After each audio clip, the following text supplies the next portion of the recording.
TC Backer, TC Backer.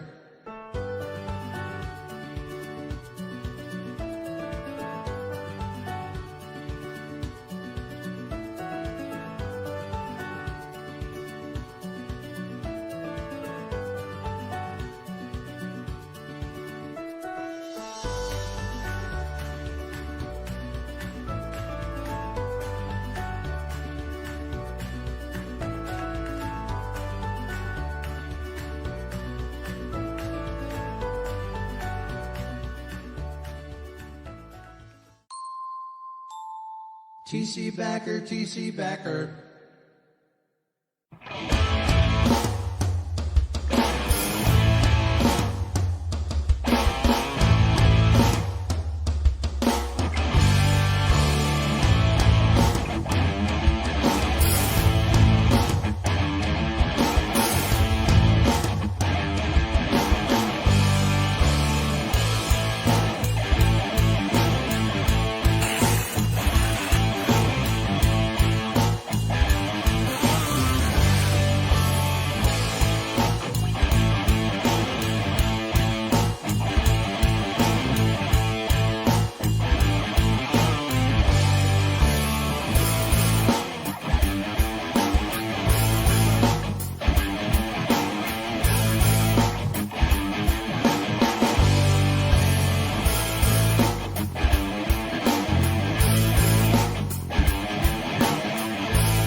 What's going on, everyone? I'm Chris Baker. And I'm Ty Backer. This is, excuse me, welcome to Behind the Tool Belt.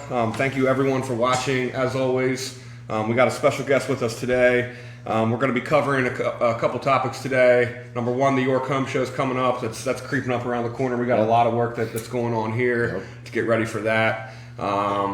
Best of York County. Simply the best of Harrisburg. Those votings are still going on, so make sure you guys go in and vote for us. Vote for Horizon Lawns.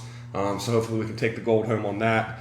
We got a special guest here, Chris Green from Allied Maintenance. I'm sure a lot of you guys that watch religiously every week have heard of Allied Maintenance. David KX, one of our biggest fans. Logan Fisher, Zach Fisher, the whole Fisher Racing team. That's all intertwined there. David KX came and did our floor yesterday or this morning. Was that this morning, Dave? This morning. Yeah, this morning. And this thing is shining. When I pulled up to the studio, I thought that there was water on the floor. Yeah. No, he did a great job. And also, we need to vote for Allied Maintenance as well. They're also in the hat for the best of York County. And like you were saying, we got a lot of things to cover. David KX is here tonight. Chris Green with Allied Maintenance is here tonight. We got to talk about the home show, like you said, coming up May 7th through the 9th, Mother's Day weekend. Yes. We're gonna kind of do like a Mother's Day weekend theme. We are auctioning off two she sheds. I'm calling them she sheds, but they're actually greenhouses. We'll do a bar with actually evolved stone. It's going to be like a bar / flower pot type of thing there. That's pretty cool. I actually have some photos then that I'll show tonight of that. But really tonight we wanted to show our appreciation to David and Chris Green tonight, because David definitely has been our biggest fan, has been there from the very beginning. We met through social media through Shane DeGarry Group, and that's the cool thing. And Shane used to talk about this all the time, that the power of social media. And Facebook friends and the social media world and things like that. And if it wouldn't be for social media, I wouldn't have met you guys. And the long-term relationship that we've had over the past 12 months. However long it's been. It seems like I've known you guys forever. Tonight's actually the first night that we've actually got to meet. I've spoke to you over the phone a couple different times, but he speaks so highly of you. I feel like I know you. and vice versa, he does the same with you guys as well. And that's awesome. Why he's good to have in your corner. And and Chris and I had spoke about this earlier today. He's not your typical co-worker. We like to we don't use the term employees, right? Okay, because I feel like it just sounds like you're slaves. You know what I'm saying? So we always say co-workers. So for David to be one of your coworkers and to have such a great attitude all the time, a lot of trades that you're involved with, or the people that you're around in those trades, all they have is negative things to say. Okay, and screw him, he sucks, he did this, he did that, or his coworker did this and did that, and my job sucks, my life sucks, my home life sucks. They just suck. Okay, basically what it comes down to. But David, always has a smile on his face. Yeah, positive, man. And says nothing but great things. So he's done. You lucked out on him. Dave sure. loves what he does. Yeah, for sure. He absolutely loves his career. Yeah, and I'll tell you what, I don't know, I'm pretty sure you'll agree with me, Ty. I want to say it was a good 2 months into us doing our shows religiously that David was following us before we even realized that he didn't own Island Maintenance. Yes. We thought that this was his company because he just, he's the example of treating something like it's your own. You know what I mean? And that's the vibe that he always puts forward. I don't think that there's ever a single thing, whether we share it on the weekends or what, anything that has to do with TC Backer Construction, myself, Ty, it gets a share by David. And our family members too. Like, he's friends with all of our family members. Yeah. Jana, he comments on Jana's stuff, and same with Lewis. Lewis is right there with him. It's like his little sidekick, and they're both always together. And honestly, I think it was longer than 2 months. I swear for the first 6 months that he was following our show, I could have swore he owned it. And I don't even know. And I'm okay with that. I'm okay with There's nothing, because he's a great example of your company. He goes out there, he treats it like it's his. He treats everybody with respect, only has positive things to say about anything. It doesn't matter what the topic or subject is. He's just a positive influence, and I enjoy being around him because of that. Even when I feel doom and gloom, like, look, he's smiling. Like, do you not ever smile? Like, for real, man. Like, I bet when you're sleeping, he's probably like this. When I'm around Alan or Zach, whatever his name is. Alan, Zach. Yeah. I think, Dave, you and I have had 1 or 2 conversations where you weren't smiling, maybe. Well, that'll happen. That'll most definitely happen. Yeah. That happens to the best of us. But. Yeah, for sure. Yeah. So let's touch briefly on who Chris Green is and how did you begin getting into the maintenance world and how you today and what it was like and what it's like now. One, thanks for having me down here. Yes. And taking the time to get to know Dave as well, and letting him bringing him into your family a little bit. I appreciate that. So, back in the late 70s, my father started a janitor supply business. So he was supplying industrial chemicals, cleaners, anything to do with the maintenance of a building.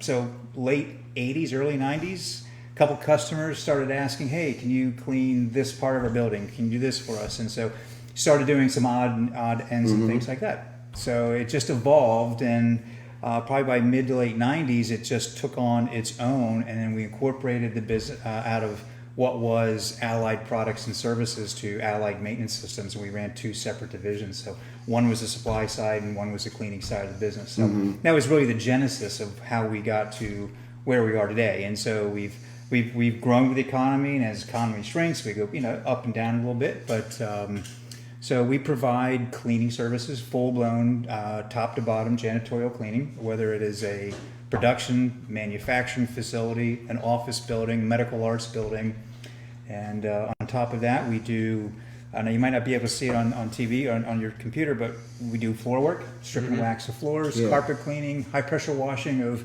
exterior of buildings, walkways, drive-through pads at banks. We do a very specialized disinfection system utilizing Clorox. So in this last year of the pandemic, Right. which we've all had to live through, we were able to provide a service to our customers and to the community where we were using EPA products to help our communities get through this pandemic. Right. And so we were spraying everything from office buildings, medical arts buildings, some schools. So it was a very valuable service that we were doing for the community in regards to what we've been going through and still in. Yeah, To a degree. I know that you guys had helped us out. I called David in a panic. I don't know if it was like a Sunday morning or Saturday night. Saturday, yeah, and he was Johnny on the spot.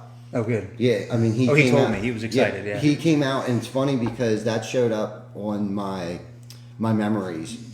And I shared it, and watching that video, I didn't show, and I actually thought I did pretty good because that was one of my first by myself, going live. Like, oh my God, what am I going to say? But I really felt compelled to do it, and mostly to allow people to know, like, hey, we're still here, we're open. David's cleaning the place in case Tom Wolf is watching. We're doing what we're supposed to do because at that point in time, I think that that Monday, we were supposed to close. So Monday morning, midnight, like 12:58, I got an email stating that we were essential. Got the paperwork, all that bull crap. But anyhow, watching that video reminded me how terrified I was. And like, what are we gonna do? What's gonna happen? We're all gonna die. Don't touch me. Get away from me. Don't touch anything that I own. Like, literally, I mean, every morning. Because in the beginning, they're like, if you can't hold your breath for like 20 seconds or something, or it makes you cold. So every morning, man, my feet would hit the floor and I'd go, I'm good. Okay, let's go. Thank you, baby Jesus. All right, let's go. Jump in the shower and start again. But thank you for your service. Oh, sure. Yeah, So you talked about doing medical. So do you do new construction cleanup? we do that as well. Yeah, we just completed a job for. It was a swap out at a store in Lancaster, Park City Mall. So it wasn't necessarily new construction, but it was a flip out on a store. So Okay. we've done that as well as post construction cleaning. Awesome. No matter how big or how small it's been, so we do that as well. Awesome. How about commercial?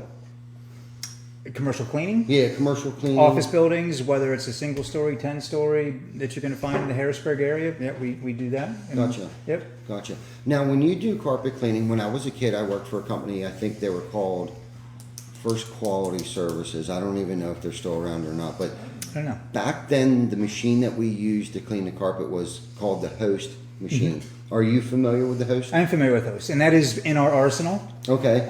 There's multiple ways to clean a carpet, and you kind of have to evaluate that. You see what kind of carpet it is, what is the soil in there, what's the traffic pattern, how much time can the carpet be down. So you take all those things in consideration when you decide what type of cleaning can you do on that carpet. Right. So we do hot water extraction, we do an orbital system, we do the Host system. And then there's your typical spot cleaning, but those are the three primary systems that we use to clean a carpet. Gotcha. So with the Host, and like I said, I was younger. Why would we typically use the Host? Like, why? That seemed like that was their more predominant machine. At least that's what they had me on. You put this, what to me looked like moist sawdust down. That was, I don't even know what the hell it was, and I didn't really care at the time. But I'd put it down, and I'd have to let it set for a little while, and then I would just basically run. Dry. Yeah, let it dry, and then I would run this it wasn't even a vacuum cleaner. I think it was just bristles, spinning bristles, and I would. Why that? Well, one, the downtime on the carpet when you're cleaning is virtually zero. So as soon as you're done cleaning the carpet with the Host system, you can be immediately back on that carpet. You do a hot water extraction system. You're depending on the airflow and humidity in the building, you could be several hours, you could be 6 hours until that carpet is dry enough that you can be back on it, going about your business. Wow. So that's one thing, and each system kind of promotes itself in a way that's the best system. With Host, it is you leave behind zero chemical residue that's going to enable the carpet or speed up the eventual resoiling process of the carpet. Whether extraction cleaning, bonnet cleaning, they all leave some chemical residue behind that's going to aid in the resoiling process of the carpet. Hot water extraction, though, the advantage of that is if there's a lot of grease and oil on the carpet, and you need that heat, you need that grease-fighting chemistry to break that down. That would be the best time to use that type of product. So once again, you just have to decide look at that situation and make the determination of what's the best process for that particular situation. Gotcha. Yeah. Gotcha. What happens so let's just say you do a system that you have to have your carpet down for a while. I mean, what happens if you use the carpet ahead of time? Like if you have traction in there, I mean, is it going to It's not going to hurt. footprints or just more susceptible to getting soiled again, easier? Or? So if you do a hot water extraction and let's say that it wasn't extracted properly and excess water is left behind, you could have a mold or mildew issue with that. Gotcha. But if it's done properly, if you have soil in the bottom of your shoes, you could speed up, you could leave some of that. The chemistry that's still in that carpet is going to want to do its job and pull the soil off your shoes, so you could speed up the resoiling process of that. But if it's done properly, the carpet's going to be dry within several hours. They shouldn't be sopping wet when that's done. Gotcha. So, okay. And if somebody left it that way, they didn't do it properly. Right. And we've made that mistake, where it happens, and you just need to go back in and keep extracting and pulling it out. Yeah. Yep. Yeah. So I want to touch a little bit on the pandemic, because I know your industry, out of all industries, probably you guys were able to mold to it probably pretty well. You guys kind of come along with the whole cleanliness of it. So like what kind of changes did you guys see in the industry? I mean, did you guys pick up a lot more business? Was there ever a time that you guys thought that you might not be able to work, or how'd you guys handle that? Well, probably about 50% of our business closed because the businesses were closed. So we didn't have those buildings to clean. What helped pick up the drop off in that was the disinfection services that we were offering. So where businesses were still occupied, and all through last year there was such a high uncertainty as far as the safety of being in that building. So just like with the COVID vaccines, where these vaccines are out there on an emergency declaration, they're not FDA approved for this use. Same thing with the disinfection processes. We were using disinfectants, and as was everybody else that was doing it, using disinfectants that weren't approved to kill the COVID virus, but we were allowed to say they were effective against the virus. Yeah.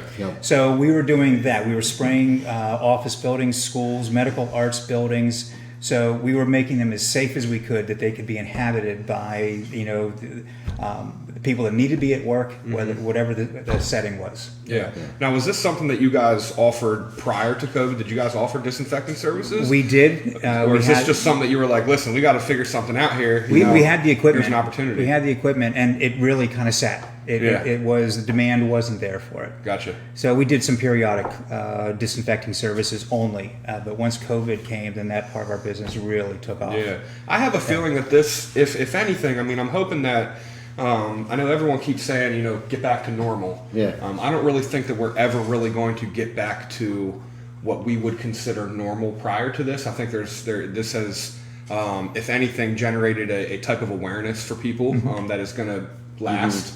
So, I mean, do you think that maybe you're going to continue to plateau and maybe stay steady on the disinfectant services going forward? Do you think people are going to consistently do that? The spraying only services might drop off, and it already has a little bit.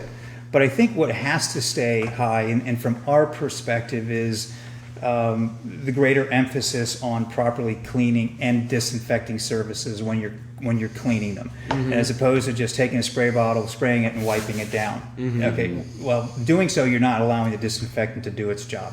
Right. So from that perspective, we may be cleaning the soil, but we're not doing a whole lot as far as the germs, the bacteria, and the viruses that are on that surface. So I think as an industry, we need to pay more attention to training and of the custodial staff on how to apply the disinfectants and the dwell time. So this is not going to be the last pandemic that's going to come along. It may be a year, maybe 5 years, maybe 10 years. So we have to be better prepared for that in the janitorial industry on how to handle that, how to clean it. And it all starts with proper training. of your Yeah. staff. Yeah. So- and so getting what- the right chemicals, the right products in their hands. Right. There's different levels of disinfection out there. It took a while for the EPA to classify certain products that were effective against COVID. You had a whole range of disinfectants which you couldn't make any claims on COVID for a great period of time. Then as time came by, EPA was gradually started to bring more products into that envelope where the custodial company could come in and say, this product is effective against COVID. Yeah.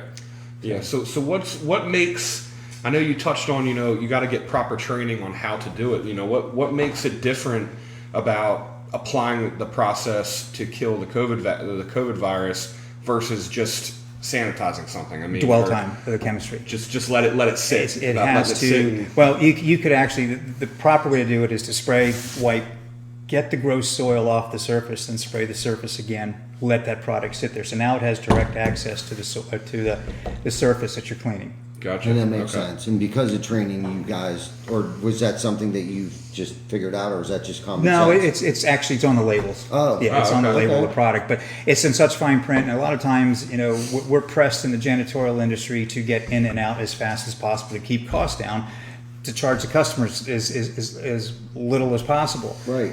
Sometimes that's done, unfortunately, in our industry at the sacrifice of properly applying disinfectant cleaners. Yeah.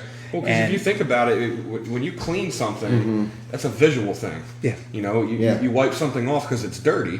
And once that surface is not dirty anymore, you think it's clean. Right. I mean, it's more of a visual thing than anything. Yeah, absolutely. So And- I wouldn't even call that really common sense, because I would never really think to. And right now you have Clean it when it's products ranging from 30 seconds contact time to 10 minutes contact time that the EPA says is effective against COVID. Wow. So you have to know your product as well. So if I give a custodian one product is 30 seconds and another one that's 10 minutes, well, they have to know that. Yeah, for sure. Because if we don't do it right, then we're leaving a building in a situation that may or may not be safe for you guys to work in. So it's important that the custodian knows how to properly clean and know the product that they're using. Exactly. And what time of day to do it. To know that there's enough time frame before the next shift comes on, or whatever the case may be. We're using now a ready-to-use product that's 30-second dwell time. Wow. And so that building can be occupied, the restrooms can be occupied, and we don't need long shutdown times to clean. And that's awesome. That's good for you. That's good for your customer. Well, Now, it's great for the customer Well, yeah, and for those that sure. are in the building, whether it's employees or visitors to the building. right. Yeah. Absolutely. Yeah. It seemed like the stuff that David was using for us didn't seem like it took long before I could enter the building again. Now, I was so fascinated. He's got all this protective gear, and here I'm standing 10 feet away from him. I'm like, well, I should probably go outside right now. But I was so fascinated with it, like, and with the guns that you use now, describe to the viewers, like, how that works. Like, I think, if I understand it correctly, it's almost like a powder. It coating is the or same something? technology. So we use an electrostatic sprayer. The particular system we use is developed by Clorox. So everybody knows the name Clorox. Clorox bleach and their whole range of cleaners that you can find in any retail outlet store. So we use their product through the machine, and it is very much like powder coating. If you're going to powder coat, steel, and so as the product comes out of the gun puts an electric charge on that, which is opposite of these surfaces. So the opposite electrical charges attract each other. So it is looking for a surface to attract you. And with electrostatic, it literally wraps around. It covers the surface 360 degrees, where I don't have to go underneath and spray. You can just stand there at a distance, and it envelops the surface that Wow. you're spraying. So from a health standpoint, we're not only getting the touch points, but we're getting every surface that is in that area. Wow. Yeah, because the bacteria and virus don't just go on touch points. Right. We're breathing, we're coughing, sneezing. They go everywhere. So Anywhere, everywhere, yeah. Any kind of nook and cranny. So, how about being safe around food? Is that something like should they clean up? Obviously, if it's like we have a thing of cookies laying there, should we put that away, or? you have to treat every chemical with respect. I don't care what it is. It is. There's chemical compounds in there that weren't meant for us to digest. Yeah. So when we go in and do this electrostatic spraying, We want to make sure that all foods are out of there. Now, if the food is hermetically sealed or this bottle of water hasn't been opened yet, you might want to wipe it down. But we ask that all food be taken out of the room beforehand. I even suggest if you have plants in the building, just put a plastic, a liner over or something of that nature. That's a good idea. Same thing with the plants. I mean, we're spraying chemistry, no matter how safe it may be. It is chemistry. Right. And we don't need to be breathing that in. That's why when our techs do it, they have the mask, safety goggles on. Mm-hmm. Maybe it might be a little bit overkill, but they, a white Tyvek suit as well. I want my guys protected. Absolutely, and from what I've seen, they definitely follow the protocol, the safety protocol. Okay. Just so you know that. Okay. So you know what's kind of going on behind the scenes. They do. Him and Lewis definitely seem to, follow all those protocols. So go ahead. I was going to say, since you're on that subject. Yeah, go for it. So Chris could explain this too. Yeah. The Clorox 360. Yeah. There's also another chemical that they make to spray like in restaurants. That's for food. Well, the Clorox makes another product that can be used around things that let's say you're at a nursery where children's toys and so forth are all over the place, and you can apply the product to those, but that particular product is not effective against COVID. So if we want the product at this, and this is what's drawn the interest in these spraying systems in the last year is COVID. The product that can be used in food contact areas without wiping and so forth is not effective against COVID. So the Total 360 is, if it's using a food contact surface, that should be wiped down prior to that surface coming in contact with food that we're going to eat. Gotcha. And that's a good point to bring up, because I would imagine if it was safe to be around food, it probably wouldn't be as effective. That is correct. For viruses like COVID-19. So where are you guys located, and what areas do you cover? We're in New Cumberland. So we cover, I would say, probably a 60-mile radius of our office. So we've been as far, we've done project work up in State College, Reading, down to here, obviously, Chambersburg, Shippensburg, Carlisle. So I would say we're pretty comfortable with a 60-mile radius of New Cumberland. Gotcha. Now, I saw Lewis post something that you guys were in Myerstown Yes. at the GAF plant. Uh-huh. Okay. How did you get how did you land that job? That's a great question. I wish I had a great answer for you. My brother Jim, so Allied, my two brothers, Jim and Tom, and I, we own the business. Tom, my other brother Tom, he primarily works for American. They're in the janitorial supply business. Okay. Jimmy and I run our business on a day-to-day basis. And I think through our website, we got the contact for GAF, and Jimmy manages that account. So I'm pretty sure that's how that lead came in. Okay, Yeah. cool. Yeah. Well, in case you didn't know this, GAF, we're Master Elite with GAF. Oh, are you really? Okay. And certified in GAF Energy. Oh, are you? Okay. Yeah, so when I saw that, I thought, dude, that's awesome. Yeah. And he's actually in there taking pictures. Now, I don't know if he's actually allowed to do that, but it was pretty cool. But that was pretty cool. We need to get permission before we do that. Right. So, And it wasn't of anything. It Right, was just, right. he was super, you could tell he was super proud to be there, Yeah. super excited Yeah. to be there, because I'm sure he watches our show and knows that Gotcha. we're GAF certified. So Yeah. that's pretty Okay, cool. great. Awesome. Yeah, that's cool. I know my brother Jim is down there quite a bit. So Awesome. And I did want to give a shout out to my staff in the office Yes. as well. Crystal, Candace, and Patty.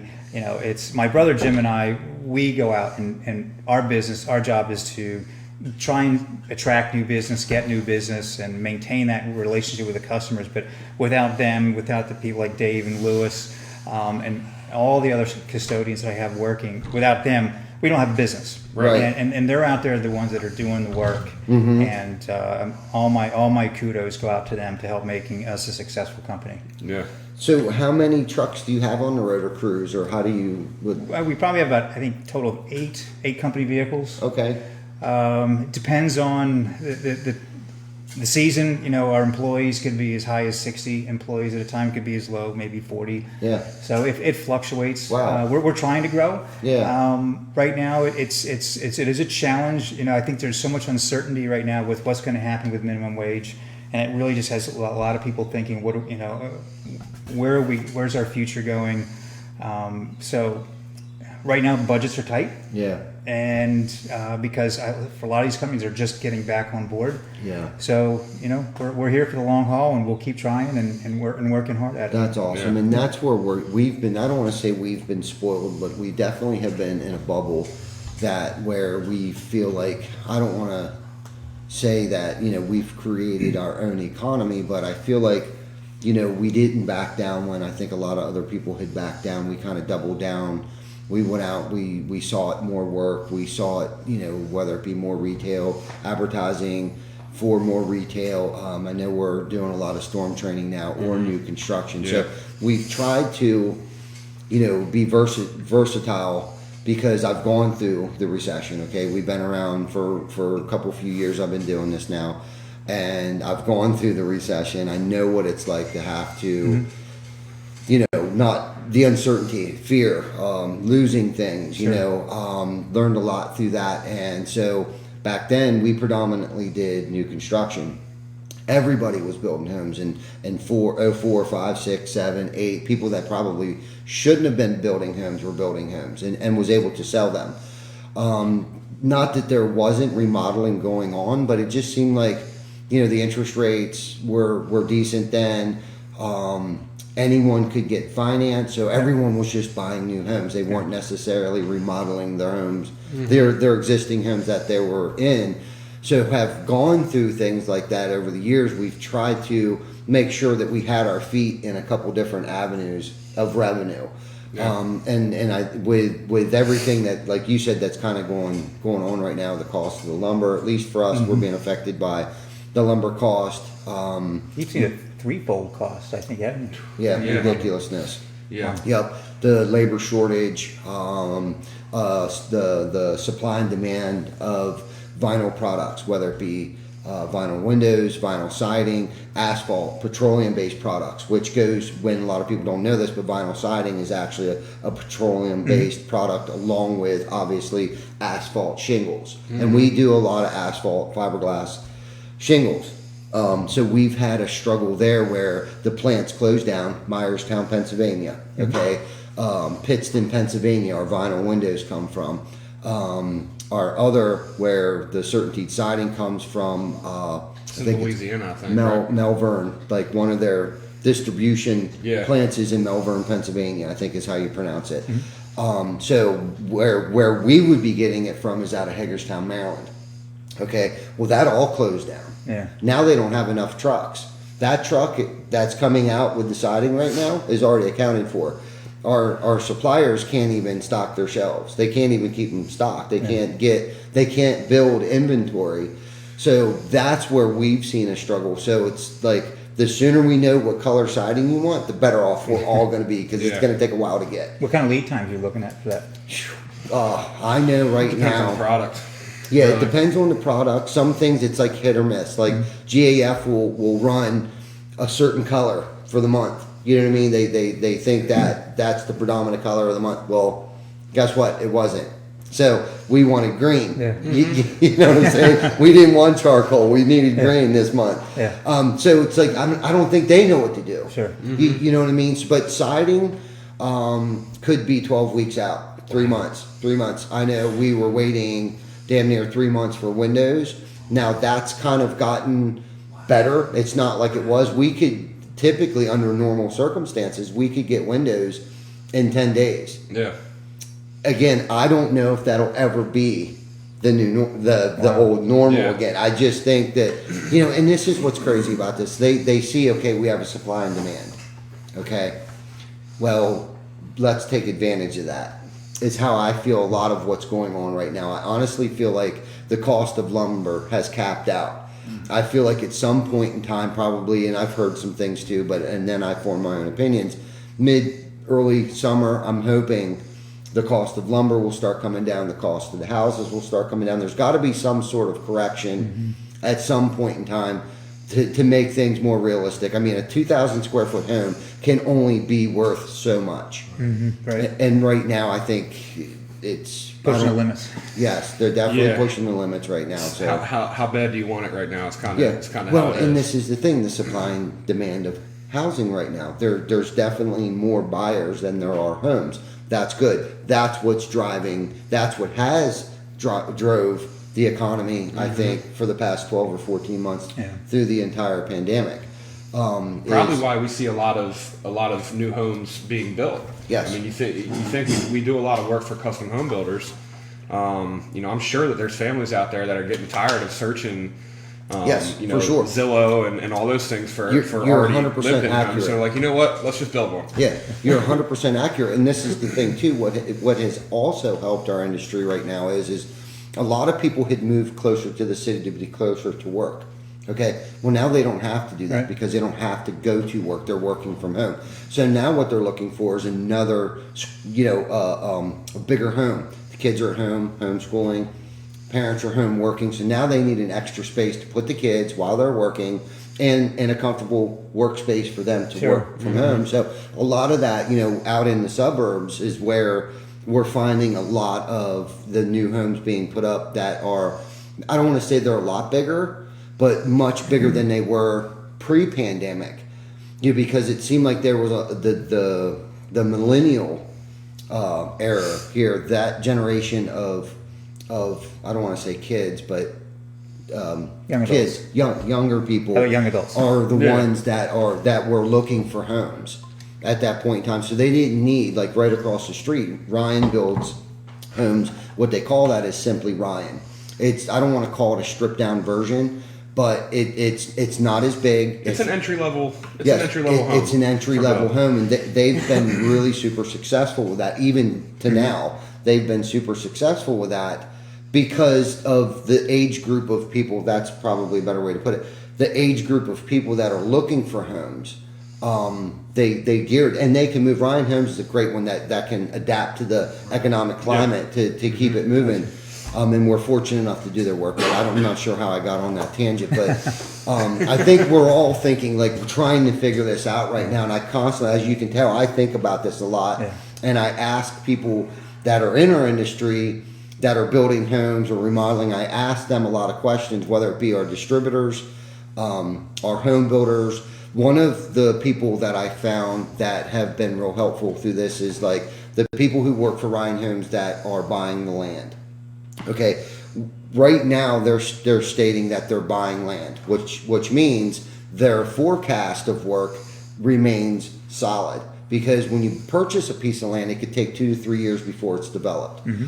When they start to say they told me to start pumping the brakes, that's when I'm going to get nervous. But as of right now, I'm still hearing that they're purchasing land, which is a great thing to hear because you got to pull permits, you got to run all the plumbing, sewer, cut the roads, get the curbs in, the sidewalks and all that, and then they start selling, put up a model home, then they start selling the lots off. Mm-hmm. And that takes time. Yeah, I mean, it's a process. Anywhere from 2 to 4 years. So these national builders are continuing to buy land, so that's a good thing. You know what I mean? I was also told too, not to keep talking about this, but just so if anyone's listening, hopefully if we can remain positive about this, which is what we should all do, is remain positive and not talk ourselves into another recession like we did in 2008. And that's just my opinion. I feel like if everybody would have just shut the hell up and allowed everyone to continue to spend money, it probably wouldn't have happened. Mm-hmm. But anyhow, I'm trying to be that positive media here. Okay? You're doing a good job. Thank you. This is how we feed our family. So, you know what I'm saying? I don't want to see that again. But anyhow, I'm thinking 4 to 5 years that, by the time the restrictions get lifted, everyone's going to want to get out. Everyone's going to want to spend money. And that naturally, no matter what the administration is or what they're doing or whatever's happening, there should be a natural stimulus in the economy, not a government stimulus, but just a natural trickle down effect that people will loosen their belts up and be more prone to spend money. That's just my opinion. Yeah, it makes sense, man. So how do you feel about it? Not to continue to keep talking about it. I think you're starting to see that. The frustration level that people are going through, really pushing the envelope. Mm-hmm. Getting outside their home, getting to, whether it's to your neighbor's house, going to the store. I think earlier than what we even hear the president saying right now, hopefully by July, people are penned up. I think people just about had it, and they're ready to start living their lives again. So I think it's going to happen sooner than later. I do. And, and hopefully the demand for the vaccines stays strong, and we get to the level that CDC says we need to get to. That we can really start moving beyond this lockdown phase that we've been in. Hope so. I agree. Hope so. Let's all remain optimistic. Absolutely. And I mean, no matter what, I think everyone, at least in this room, has done a really good job at molding to the occasion, and we can't let it control us, for sure. You got to change some things, some processes, and how you do things a little bit, but there's still a way that you can do what you got to do, and it's just about whether or not you feel like it's affecting you. You got to not necessarily think about yourself in this thing. It's all about the other people. Absolutely. So as long as you can make people feel comfortable and stuff, I don't see it going multiple years. I don't think that we're going to be living in lockdown the rest of our lives or anything like that. But I also don't think that there's ever going to be a time where it was pre-COVID. I think we're always going to have an awareness in our own minds of where we were this past year. Right. And I think we'll always act accordingly to that. I mean, hopefully, if anything, it just makes people be more cleanly. I was going to say, and wash your hands. I don't think I'll ever get over that. I'll continuously. Because I mean, I remember when it first came out, it was like, it seems like everyone just needs to wash their hands. Like I thought that was just a normal thing. Like, why isn't everyone washing their hands? Right. But isn't that natural? Wash your hands before you eat, after you go to the bathroom. You would think. And those are things I did. Fortunately, and I've always been kind of a weirdo when it comes to germs and stuff like that. So it wasn't really out of the norm for me. So unfortunately or fortunately, there was no new norm for me. I've always been kind of a weirdo anyhow. So I just kind of fit the bill for the whole thing. So, but anyhow, let's get back to. Sorry that I got off on a tangent there. I just felt like I needed to voice that because like I said, I think a lot. And I haven't seen Chris in 3 goddamn days, so I haven't been able to inform him on my epiphanies that I had. So I just filled you in on my last 3 days. There you go. Okay, going back to your coworkers and your crews and stuff like that, and we can definitely agree to it's about the team that makes the company. And you said that you could have anywhere from 40 to 80 co-workers and stuff like that. So how does that happen? Who makes that magic happen? In the morning they show up, they get in their trucks. It's like, what system do you have in place? It's just a matter of my brother and I securing that work, whether it is through word of mouth, whether it is through our website or social media. It is just us doing our job and securing that work. Right. Do you have like a supervisor that kind of makes a schedule for the Daves and all the other crew? Right now, my brother and I do that, and depending on where we're at, the total number of area managers that we have. So you have X number of accounts, and you have an area manager that's responsible for a portion of that, and so you have the appropriate number of area managers that you have depending on the number of accounts that you have. So their job then is to circulate between those buildings on a routine basis, make sure the custodial staff's doing their job, that they have the proper supplies on hand, maybe maintain contact with whoever's there from the company that you're cleaning at night. So that's the primary job of the custodian, make sure our staff is doing their job. Gotcha. Yeah. Now, do you have a CRM? What scheduling system do you use? How do you do that? Because it sounds like you got a lot of crews out there running, and right now we're using a simple payroll system, Paytime, and that's our system for managing their time when we know they're there and gone. We're not really utilizing any other system, computerized system to tell us when somebody needs to be there. We monitor that time so we know when they're there. Gotcha. If that point in time comes, then we'll certainly go down that road. Right. So we're a little bit different than where you are, what you do, but we're able to just So if the customer says, look, I need your guys here between 5 and 10 o'clock at night, but we know that's when we have to Yep. find employees that can fit that window. Right. There's other locations it's later than that. So we have to fit the demands of the customer. Gotcha. Yeah, well, don't feel bad. I used a day planner up until about 3 years ago to schedule everything. There you go. I had a There you go. one day planner, then it graduated Yeah. to 2, and I think at one point I even had 3 Yeah. day planners. With just we do different phases of things. We do roofing, siding, windows, and gutters. So my one day planner, there just wasn't enough room in the days for me to write everything in. But I was just curious, how would a maintenance company manage? I guess really the schedule would be the same. So it's not, because we can be anywhere, in 4 different states within 100-mile radius of here. So I guess I was just more curious on how do you manage where people need to go when they need to get there. But I guess Well, on the daily cleaning, that's set. yeah. It's the project work, and that's what Crystal in her office, which she really manages. So we have a couple different project boards in her office, and so she controls who's where and when through that board. And Gotcha. my brother and I, if a new project comes our way, we go to that board, Yeah. and then we know when we can or cannot schedule additional projects. Gotcha. Perfect. So And- Crystal does a great job of that. Yeah, you always need good people in the right places Yeah. to manage Yeah. things like Super that. important, man. Yeah, Super and important. not just anyone can manage schedules. Right. You know what I mean? That takes a special person Mm-hmm. to be able to do that and think outside the box and how to perform miracles really on a daily basis is what it comes down to. And Chris, I know, can really relate to that because he manages our service department, and that's one thing that we pride ourselves in is our service. Okay. How are we servicing our customers? Are we servicing them quickly enough? In a timely manner? Are we getting the service done correctly the first time? Because at the end of the day, it's not how quick we actually did the job. Okay, or started the job. Let me go back a little bit. How quickly we started the job. It's more so, did we complete it 100%? And that's where he comes in, because what we do in one of the areas of our company is a little bit different than most companies, because roofing companies, I should say, at least local roofing companies, we do a lot of new construction. So we'll go out, we'll put the roof on.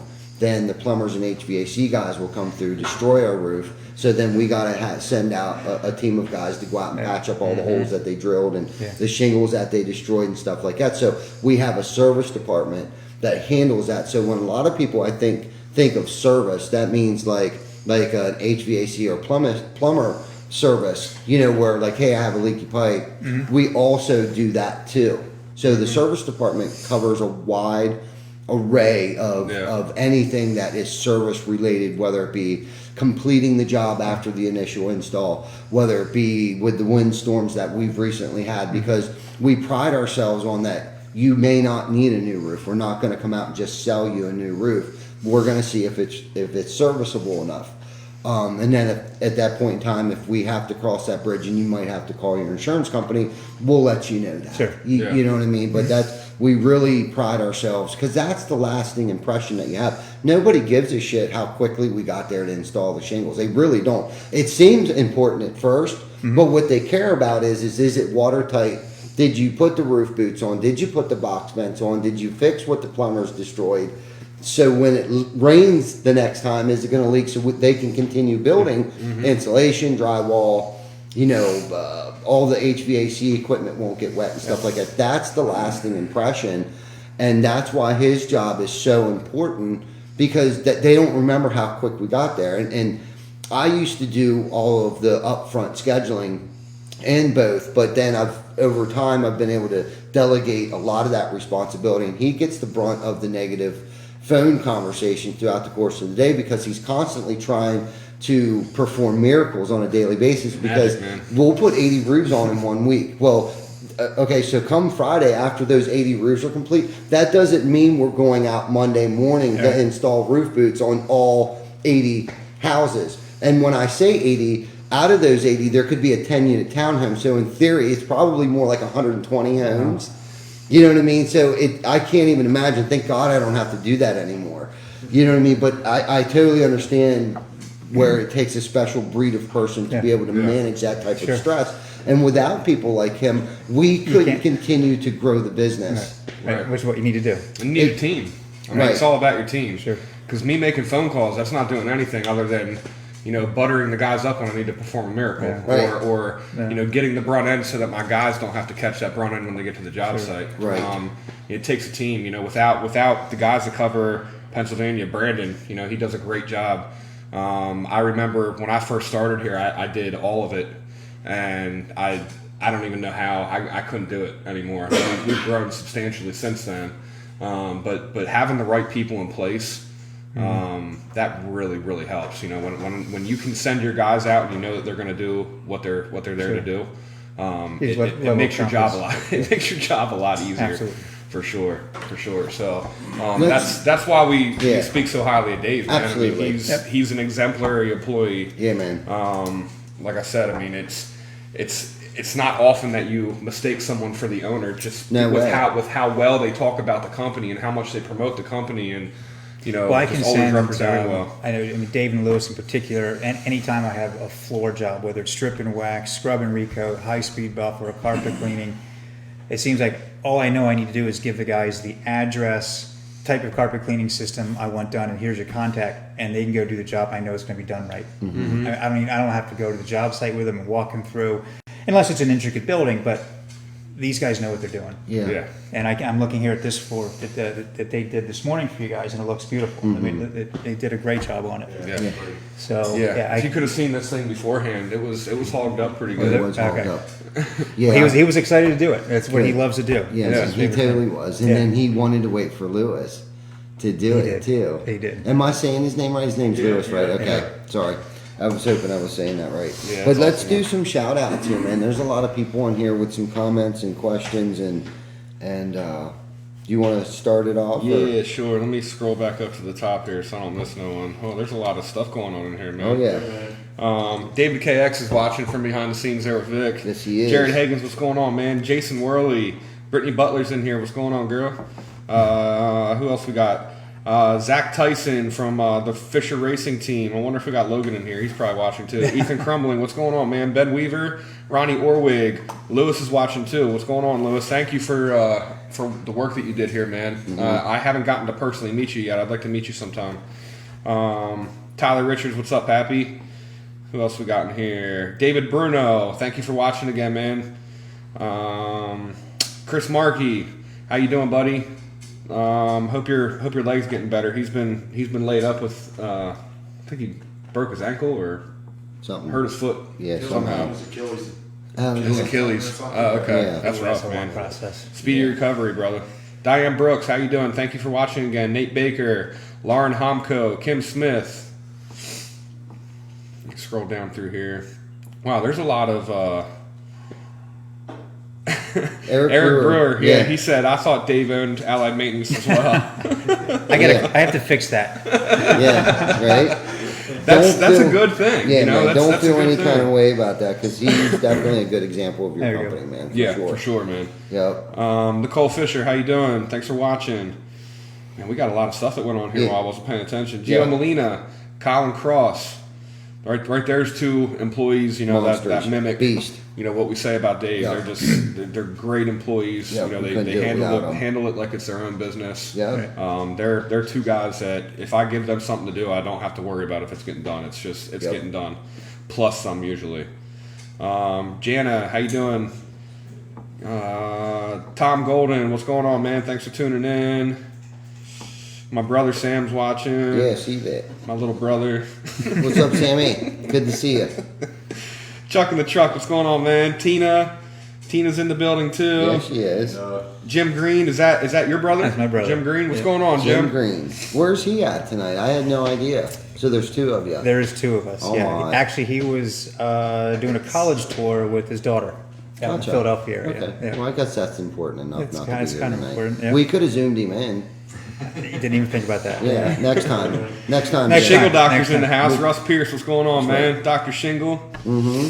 I think that might be it for my list, man. You want to take over anyone on this? Yeah, Sam's a millennial over here, your brother. She is a millennial. Yeah. She's something else too. I'm Expensive not but gonna- worth it, most definitely, man. I mean, home ownership. There's nothing better than that than having a child, really. So congratulations on that at 25 years old. That's awesome. David KX is in the house. Jana, good to see you, honey. Thanks for all your support and everything that you do for me. Kim, good to see you. Alan Tyson, what's he doing in here? Russ, good to see you. Dr. Shingles in the house. Lewis, thank you for your hard work today and always. You guys do a great job on our office. Who else? What's going on here? Make him show his face. Yeah, man. Get in here, David. Show your face. Come on in, Dave. Say hello. Yeah. Let everyone see. Dave, come on in. The man, the myth, the legend, right here. Yeah, there you go. We got him on here. The Co-owner. Yeah. owner, but the co-owner of Allied Maintenance in the house here. Yep. Without those people, man, like you said, we couldn't. We don't have a job. No. Right. Exactly. And okay, so ask the $1 million question. You asked every single one I of hope I our. have a $1 million answer. Yeah. It's a good question. So as a business owner, obviously, when you strive to start a business, you want to. Most people, the goal is to become financially stable, to not have to work for somebody else, call your own shots, yada yada yada. But at some point in time, a lot of people get to a point that they can kind of let off the gas. You know what I mean? You get to a comfortable level. Mm-hmm. What motivates you to get out of bed every day and continue to try to build your business greater? What motivates you? What drives you every day? I think a big part of that is every morning I wake up thinking about my employees and what do I need to do to make sure that I continue to provide a job for them. I had a conversation with an employee a couple of years ago that, thought that what I did, maybe you did, is easy and so forth. And I said, you know what? You don't go to bed thinking about your employees at night. You don't wake up thinking about them in the morning. And it's just part of the nature of when you own your own business, you think about work. You think about what could I do better? What can I do different? Mm-hmm. And I truly just want to make sure that I keep them working and then they can, not just me providing for my family, but they can provide for their family. Mm-hmm. That really is what keeps me going. And then sometimes, we go through, we're humans. I go through emotional swings up and down and I got to push myself a little bit sometimes, mm-hmm. and just keep reminding myself that this is why we're doing this. Is to provide a service for the community, but for my employee, the people that work for me. Yeah. Right. They have a way to take care of their families as well. Absolutely. Yeah, because I know he kind of is the same, answered it the same way. And when I first started here, one of the things that kind of really opened my eyes up to the type of person that he is, and seems like you are, it's not just making sure that Dave has a paycheck. It's making sure that whoever's grandma is that they have to take care of has financial stability. Whoever has kids. Yeah. Some people have more than just what's in their household. So you have. Let's just say you have 60 employees. You're not just responsible for 60 people. Mm-hmm. You're responsible for all their family members they provide for. Sure. The grandparents. For us, I know we have some guys that come from Central America, South America. They come up on work visas and that kind of stuff, and they're up here for 8 months out of the year, 9 months out of the year straight without seeing their family, and they're sending money home to their family, and they're just up here working and working and working. So it's like we got to think that we're not necessarily just doing it for that one person that's punching in and out every day. Right. You got to make sure that you're able to generate the business to provide for all of those Good people point. that they're providing for. Yeah. So it's a big umbrella. And it grows and it grows and it grows. There's a huge ripple effect. I mean, and it's pretty frightening sometimes if you really dissect it like that. It's like, you're not just responsible for Dave, but you're also responsible, if you want to take on that responsibility, but for his family as well. Nothing makes my heart happier than when I see Chuck roll up on a new Harley Davidson, or Colin comes rolling in the grocery getter, or those kind of things. Gives me that self-worth and accomplishment feeling that I get when I see everyone able to grow their family. It seemed like everybody was buying houses there for a minute. Yeah. You remember that one week? It like 3 or 4 people. Yeah, me, Giovanni, and Drew all bought a house in like the same week. Yeah.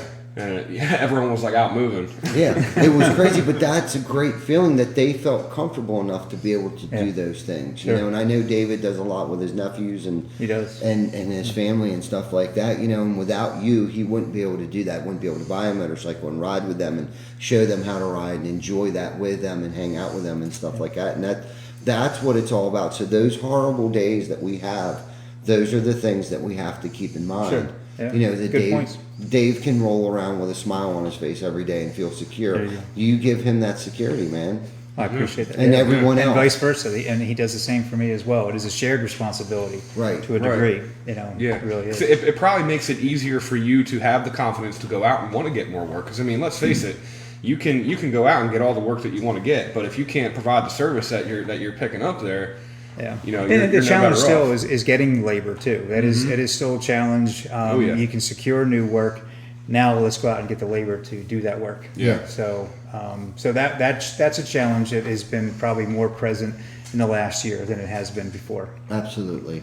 Absolutely. So it sounds like you're doing a wonderful job. I hope so. You've I hope so. done a wonderful job. You and your brother. Your brother made a comment in here. Let me see if I can pull this up here. He said, It was nice. He said, have to grow your business without growth. Companies will come and go. We are always thinking about increasing our market share. Of course, man. And, Yeah.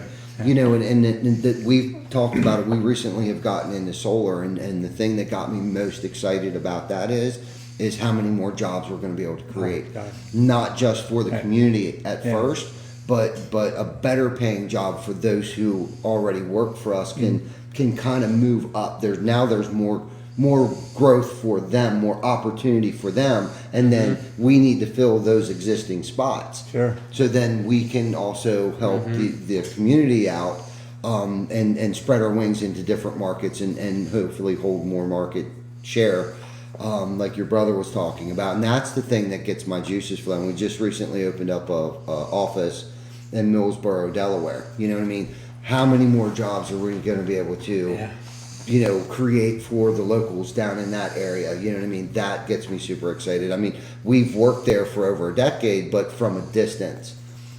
We have Jim who's managed that, and he's a David KX. I mean, that dude, I got to hang out with him Saturday night. He actually races, I can't remember what kind of car it is, some type of late model. I always forget.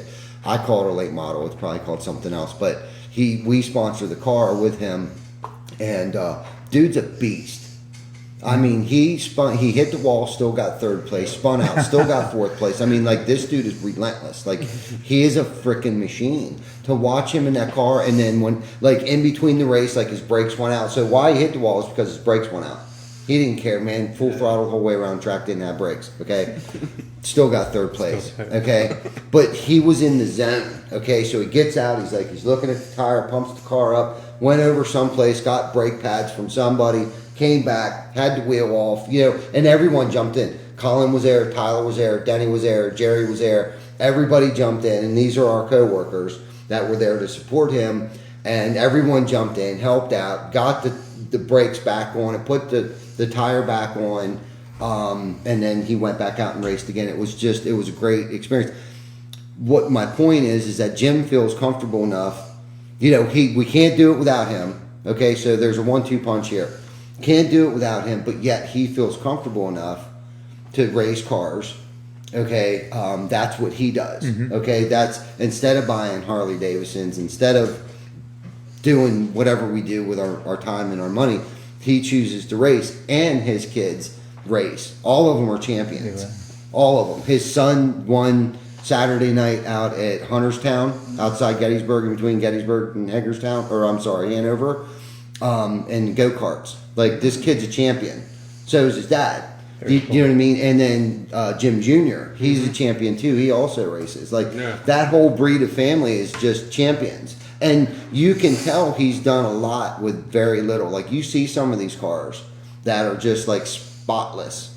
Okay, well, you must not be racing much, because this is a man that races. Well, there's brush burns and gouges and busted up wheels from smashing the wall, and you know what I mean? Like, this dude's I appreciate Jim, I guess was the point I was trying to make. Without these people, we couldn't do what we did do. Right. But the opportunities that we can create and improve people's lives really that's kind of where I'm at in my career, and it sounds like that's where you and your brother are, and that's a cool place to be. Yeah, absolutely. You know, where you can almost kind of control it a little bit. Not that, you know, things might get a little scary, but right now it's like, okay, you can stay where you're at or you can choose to grow. So you have a little control over that. You know what I mean? Now, the labor force is a little bit of a struggle, but it sounds like you're like I am. Get to work, we'll figure it out later. That's what we're trying to do. Yeah, and that's what we do. You know what I mean? Chris is like, we're going to need more people. I'm like, I don't give a shit. We're getting it.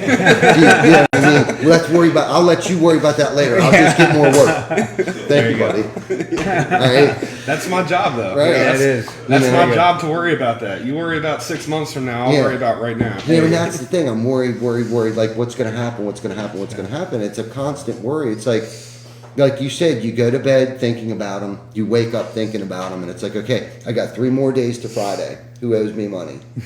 You know what I mean? Sure. How many years have you lived like that? And people don't realize that Yeah. that we're the ones that, if you want to consider it this. We get paid last. You know what I mean? We make sure our bills are paid. We make sure our coworkers are paid, and then if there's anything left or whatever, however you have your structure set up, it's kind of like, you know what I mean? But that's what we think about, and that's why you have guys And like if it was this. that easy, everybody would be doing it. That's right. That's right.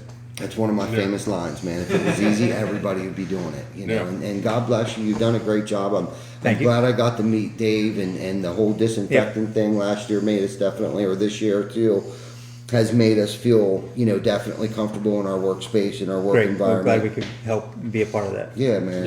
Yeah, for sure. So what do you want to talk about now? So just we're over our hour now, so I just want to wrap up here. I want to briefly touch on the home show. Remember, everyone, the home show is May 7th through the 9th, Mother's Day weekend. You can come by Friday, get your ticket, and it lasts you the whole weekend. You can come back every other day after that and still Yep. use. Remember to hop over to our booth, free fry on tie, Yep. Brickers Fry on tie. Yep. Come by to our booth. We'll give you a pass to get a free French fry from Brickers. So if you guys want to bring the whole Allied Maintenance fam out, Yeah. I'm pretty sure that the Fisher Racing team is going to have their bike there. We're Yeah. going to have some cars there. Yep. I believe there's some talk of having a solar panel live on Yeah. display Yeah. from GAF Energy, so you guys will get to see the new Yep, it came new to style of solar that's going to be taking this industry over. Yeah, man. For sure. Yeah. They got a really good product over there.